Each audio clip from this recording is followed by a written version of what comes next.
during one of Nigeria's most corrupt and repressive eras, Peter Obi boldly petitioned the military-led government, federal government, over the worsening congestion and dysfunction at the nation's ports, that is seaports.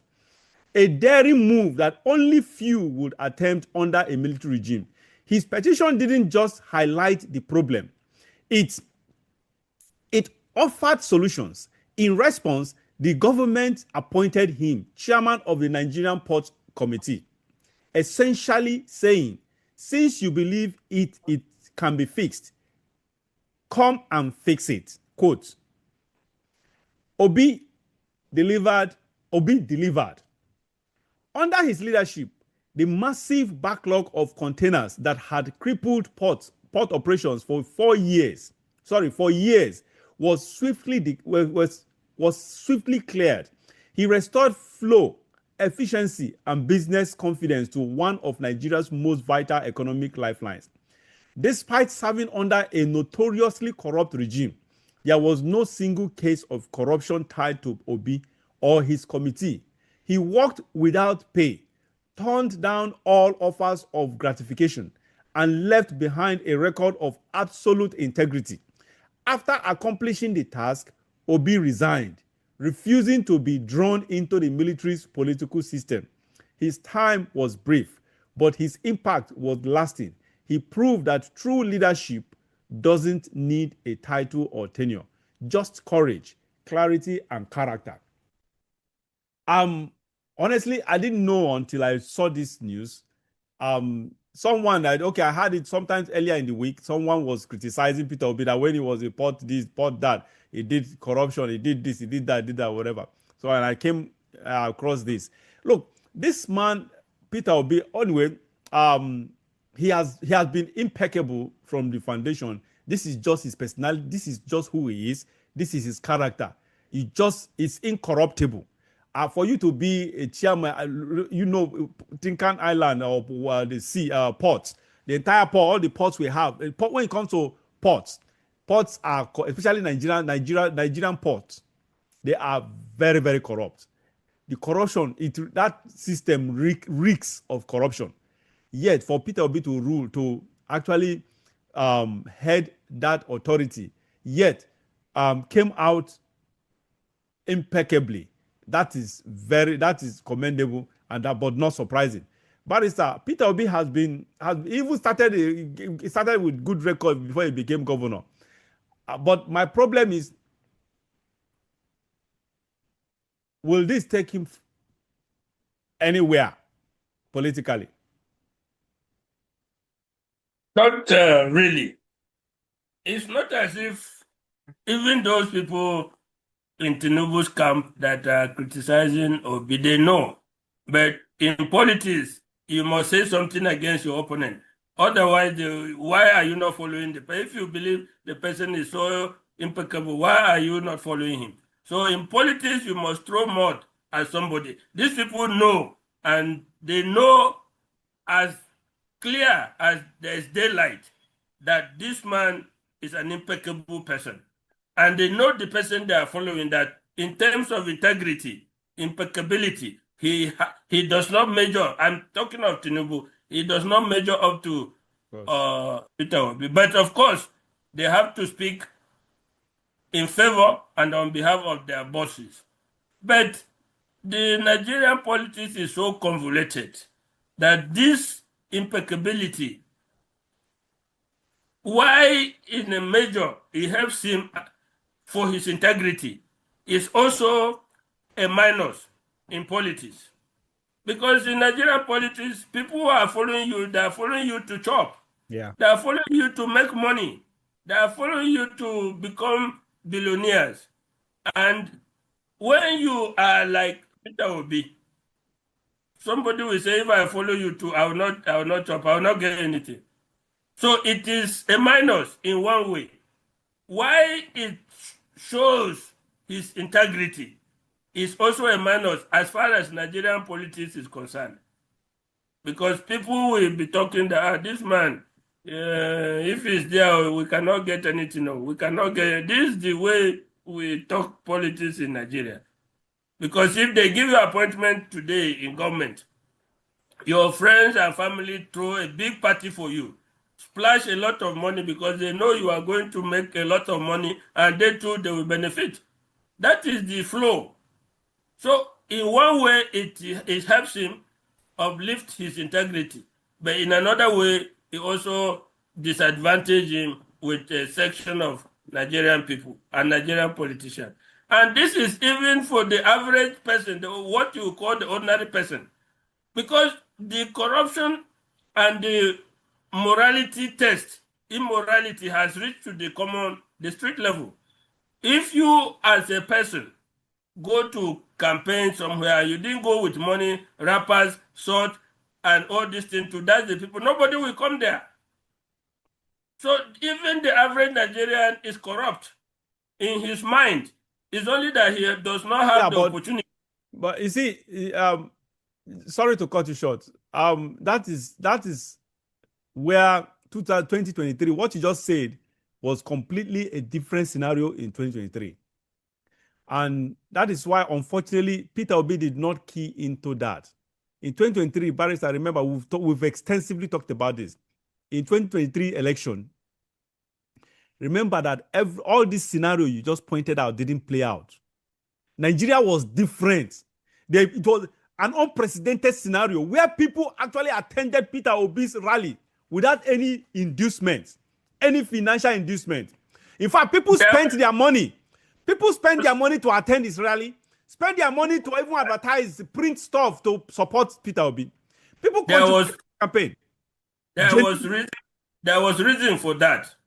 If you remember the ruinous government 8 years of Buhari, the destruction it brought, the collapse of the economy, the killings, whatever you think can go wrong, went wrong under President Buhari. So people were expectant. They wanted a symbol of hope. People needed hope. And out of all the people that were there, the only person that could give them hope in terms of government was Peter Obi. Yeah, my point. People had to rally. Yeah, but my point is not the reason behind it. My point is the viability, the potency, the potency and the oxygen of the moment that Peter Obi failed to utilize, failed to take advantage of. Because just like you said, it was a situation of hopelessness.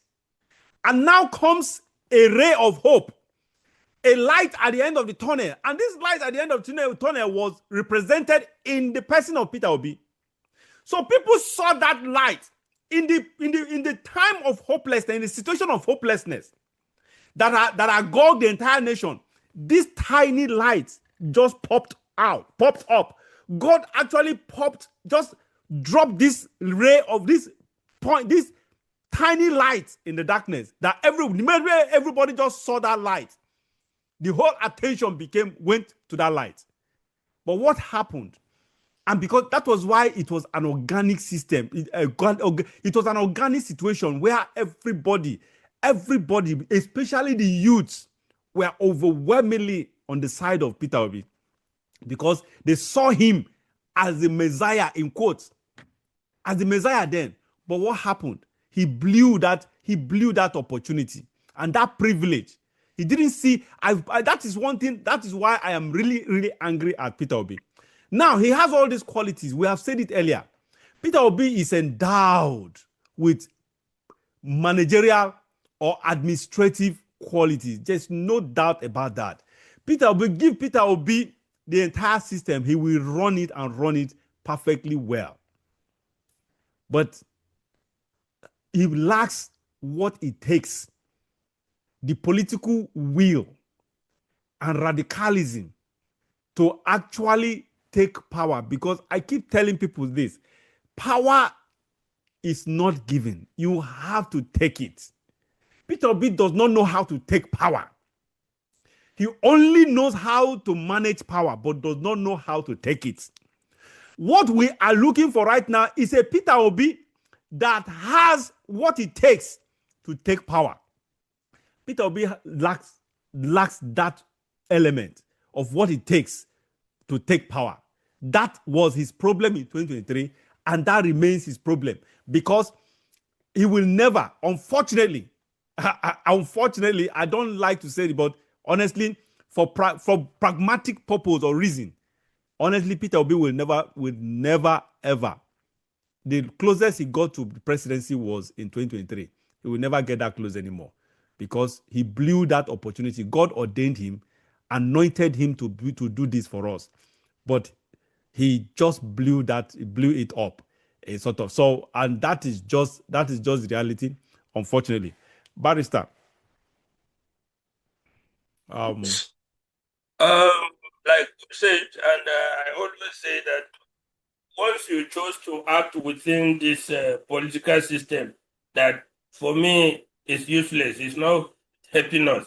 You have no choice but to act within its rules.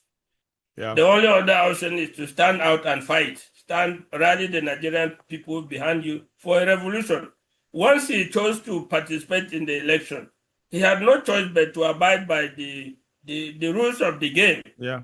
The other alternative, like I keep saying, is not to participate in this process, but to rally the country for a different system of government, to a revolutionary approach to Nigeria's problem. He does not have the liver or the, let me say, the strength of character to be a leader of such a revolution. And I say that's the only thing that will save Nigeria. So let me quote this writer: the beautiful ones are not yet born, but within the system we operate, he is the better option any day, anytime. Yeah, you're right. I agree with you. He's not just a better, he's the best among in fact, not even close.